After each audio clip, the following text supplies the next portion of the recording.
Hello, xin chào mọi người. Bây giờ mình đang ở Singapore.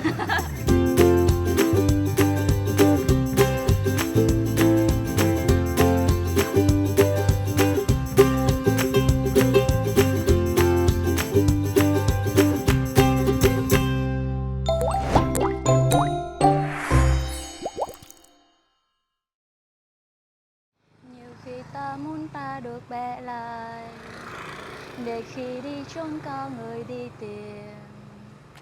Hello mọi người, Nhung nè. Thì mọi người có nghe thấy cái giai điệu này quen quen không? Cái anh đen vào xíu thôi. Chào mừng mọi người đã quay trở lại với nơi mình sống. Thì có thể mọi người chưa biết là nơi mình sống của tụi mình á, đã gần được 1 tuổi rồi. Thì trong vòng 1 năm vừa qua thì tụi mình cũng đã đi rất là nhiều nơi, trải nghiệm rất là nhiều những cái dự án căn hộ chung cư cao cấp ở thành phố Hồ Chí Minh, từ vị trí trung tâm cho tới hơi xa trung tâm một chút. Nhưng mà Nhung mới chợt nhận ra là hình như là tụi mình vẫn chưa có từng ghé thăm một cái dự án nào ở khu vực Phú Mỹ Hưng, quận 7 hết. Thì chính vì vậy mà ngày hôm nay Nhung sẽ giới thiệu cho mọi người tất tần tật những cái thông tin từ A đến Á luôn.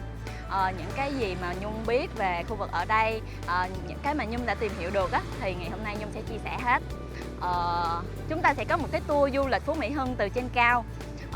Bây giờ thì chúng ta bắt đầu thôi.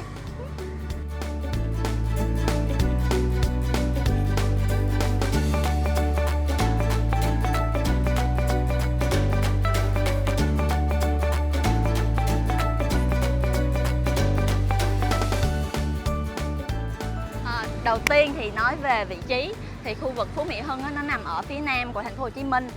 Người ta hay gọi là Nam Sài Gòn á. Thì ngày xưa trước khi mà cái nơi này được đụng tới xi măng cát đá thì nó là một cái khu đầm lầy rất là hoang sơ hẻo lánh. Mọi người có thể hình dung nó giống như là những cái khu mà chưa có được khai thác xây dựng ở quận 2 bây giờ á, hoàn toàn khác xa với hiện tại luôn. Thì khu đô thị Phú Mỹ Hưng á bây giờ đã trở thành khu đô thị hiện đại bậc nhất Sài Gòn rồi. Nó là một cái nơi mà chỉ dành cho những cái người có thu nhập cao sinh sống thôi. Khác với quận nhất, khi mà nhắc tới thì sẽ về di tích lịch sử văn hóa, thì quận 7 được nhắc tới với cái khái niệm là hiện đại và cao cấp. Mà không phải là chỉ có đồn đại hay là truyền miệng không đâu, mà khu đô thị Phú Mỹ Hưng đã được Ủy ban Nhân dân thành phố Hồ Chí Minh và Bộ Xây dựng công nhận là khu đô thị kiểu mẫu đầu tiên tại Việt Nam. Thì dự án khu đô thị Phú Mỹ Hưng là do công ty liên doanh Phú Mỹ Hưng làm chủ đầu tư. Thì dự án này đã được cấp giấy phép xây dựng vào tháng 5 năm 1993. Thì tính đến nay là tháng 5 năm 2021 thì cũng đã được 28 năm rồi. Đây cũng có thể gọi là một cái bước ngoặt làm thay đổi bộ mặt diện mạo của quận 7 nói riêng và cũng như là thành phố Hồ Chí Minh nói chung. Bây giờ Nhung nghe rất là nhiều người bảo là họ Phú Mỹ Hưng đã cũ rồi, đã trôi vào quên lãng rồi, không có còn được hiện đại cao cấp giống như ngày xưa nữa. Thì Nhung cảm thấy nó cũng không có đúng lắm. Bởi vì dẫu sao thì nó cũng quan trọng nhất vẫn là cái không gian sống và môi trường sống xung quanh, đúng không? Mọi người nhìn đi, đó rất là xanh mướt. Ví dụ điển hình dễ thấy nhất là khi mà mọi người đặt chân đến Phú Mỹ Hưng thì hoàn toàn không có bị kẹt xe. Bởi vì tất cả những cái con đường ở đây cực kỳ là thông thoáng, giao thông rất là thuận tiện luôn. Trục đường chính và cũng là con đường lớn nhất, đó là đại lộ Nguyễn Văn Linh nối liền quận 7 với nhiều khu vực khác trong thành phố. Ở giữa là một hàng cây xanh cao to kéo dài, hai bên hai làn đường cũng rất là rộng rãi.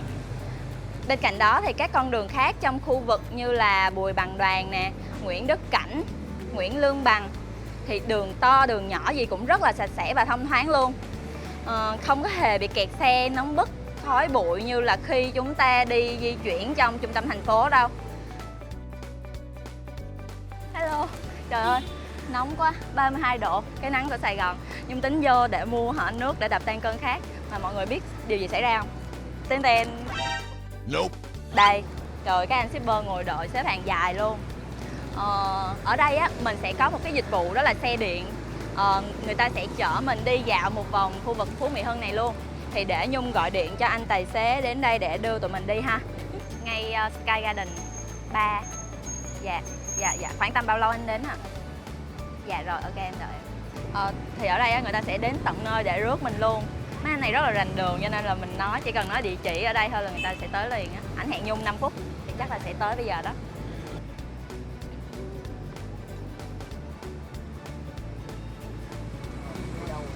Yeah. Hello anh.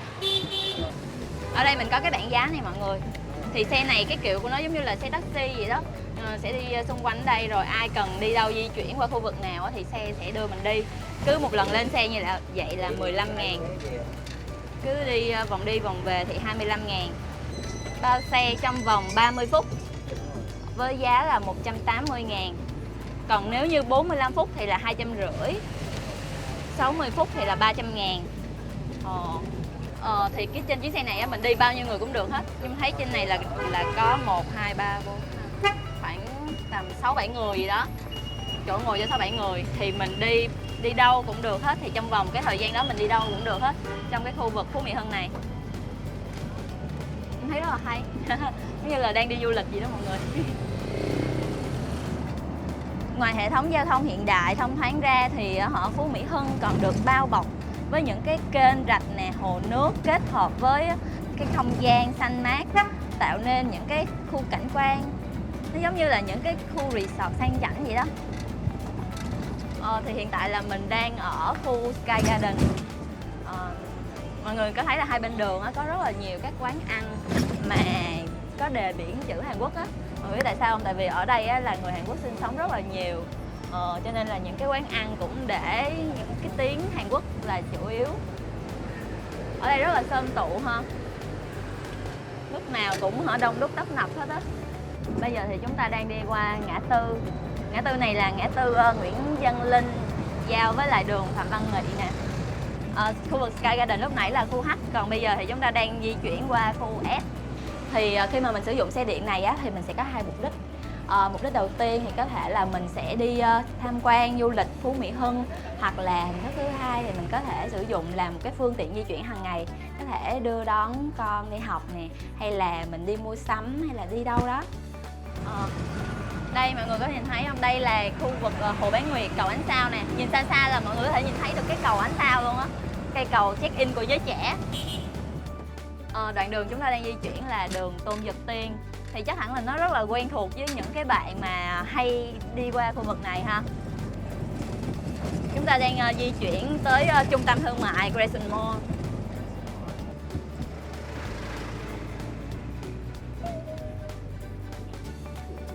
Với hệ thống giao thông cực kỳ là thông thoáng và phát triển như thế, thì cư dân, những người sinh sống và làm việc ở Phú Mỹ Hưng, mình còn được tận hưởng những cái tiện ích rất là đồng bộ và gần như là toàn diện, không hề thiếu bất cứ một cái gì luôn.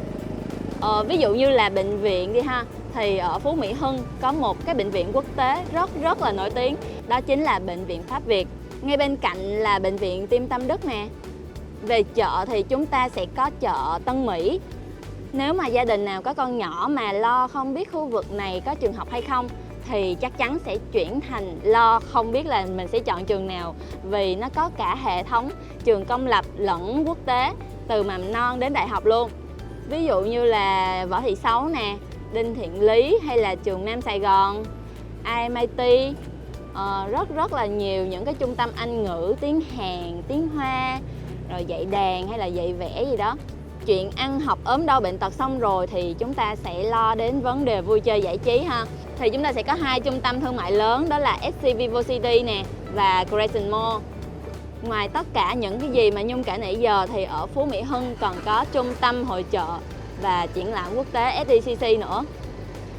Với quy mô bậc nhất cả nước luôn á, nơi mà thường xuyên tổ chức các hội nghị lớn và 2/3 trong số đó là hội nghị quốc tế. Chính vì thế mà ở đây mỗi năm tiếp đón rất là nhiều khách du lịch quốc tế. Cũng sẽ rất là dễ hiểu nếu như mà mọi người thấy khu này có nhiều khách sạn. Vậy còn căn hộ chung cư thì sao? Thì cũng không thể thiếu luôn chứ làm sao nữa. Không nhà đầu tư nào có thể phủ nhận được sức hút đặc biệt của khu đô thị này.